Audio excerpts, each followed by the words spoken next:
ओम नमः शिवाय। हर हर महादेव। आइए सुनते हैं 16 सोमवार की कथा। एक समय श्री महादेव जी पार्वती के साथ भ्रमण करते हुए मर्त्युलोक में अमरावती में नगर में आए। वहाँ राजा ने सुंदर शिव मंदिर बनवाया। शंकर जी वहीं ठहरने लगे। एक दिन पार्वती जी शिव जी से बोली, नाथ आओ आज चौसर खेलें। खेल प्रारंभ हुआ। उसी समय पुजारी जी पूजा करने को आए। पार्वती जी ने पूछा, पुजारी जी बताइए जीत किसकी होगी? वह बोले, शंकर जी की। और अंत में शिव पार्वती की हुई। पार्वती जी ने मिथ्या भाषण के कारण पुजारी जी को कोढ़ी होने का श्राप दे दिया। पुजारी जी कोढ़ी हो गए। कुछ बाद अप्सराएं पूजन के लिए आई। पुजारी जी से कोढ़ी होने का कारण पूछा। पुजारी जी ने सब बातें बतला दी। अप्सराएं बोली, पुजारी जी तुम 16 सोमवार का व्रत करो, महादेव जी तुम्हारा कष्ट दूर करेंगे। पुजारी जी ने उत्सुकता से व्रत विधि पूछी। अप्सरा बोली, सोमवार का व्रत करें, संध्या उपरांत आधा सेर गेहूं के आटे के 3 अंगा बनावें और घी गुड़ दीप नैवेद्य बेलपत्र आदि से पूजन करें। बाद में 1 अंग अर्पण कर शेष 2 अंग प्रसादी समझ वितरित करें। प्रसाद लें।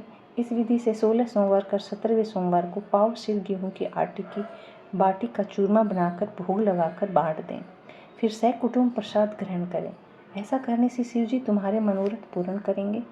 यह कहकर अप्सरा सड़क को चली गई। पुजारी जी यथाविधि व्रत कर रोग मुक्त हुए और पूजन करने लगे।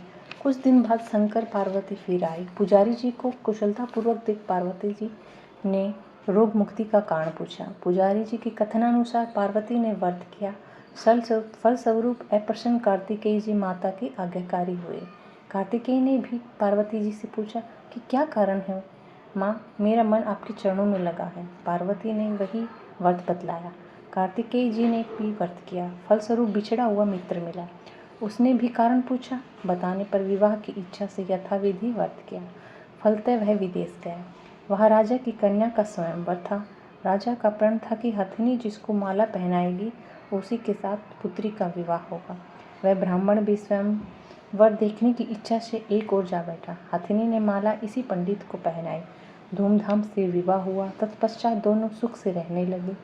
एक दिन राजकन्या ने पूछा, नाथ आपके कौन सा पुण्य किया जिससे राजकुमारों को छोड़कर हथिनी ने आपका वरण किया? ब्राह्मण ने 16 सोमवार का व्रत सविधि बतलाया। राजकन्या ने सत्पुत्र प्राप्ति के लिए व्रत किया और सर्वगुण संपन्न पुत्र प्राप्त किया। और बड़ा होने पर पुत्र ने पूछा, माता जी किस पुण्य से मेरी प्राप्ति आपको हुई? राजकन्या ने सविधि 16 सोमवार व्रत बतलाया। पुत्र राज्य कामना से व्रत करने लगा। उसी समय राजा के दूतों ने आकर राजकन्या के लिए वरण किया। आनंद से विवाह संपन्न हुआ। राजा के देवलोक होने पर ब्राह्मण कुमार को गति मिली। फिर भी वह इस व्रत को करता रहा। एक दिन उसने अपनी पत्नी से पूजन सामग्री शिवालय ले चलने के लिए कहा, किंतु उसने दासियों द्वारा भिजवा दी। जब राजा ने पूजन समाप्त किया तो आकाशवाणी हुई कि इस पत्नी को तू निकाल दे, नहीं तो तेरा सत्यानाश कर देगी। प्रभु की आज्ञा मान इसे रानी को उसने निकाल दिया। रानी भाग्य को कोसती हुई एक नगर में बुढ़िया के पास गई। दिन देख बुढ़िया ने इसके सिर पर सूत की पोटली रख बाजार भेजी। रास्ते में आंधी आई, पोटली उड़ गई। बुढ़िया ने इसको फटकार कर भगाया। वहाँ से तेली के पास पहुँची तो सब मांड चटक गए। उसने भी निकाल दिया। पानी पीने नदी पर पहुँची तो नदी सूख गई।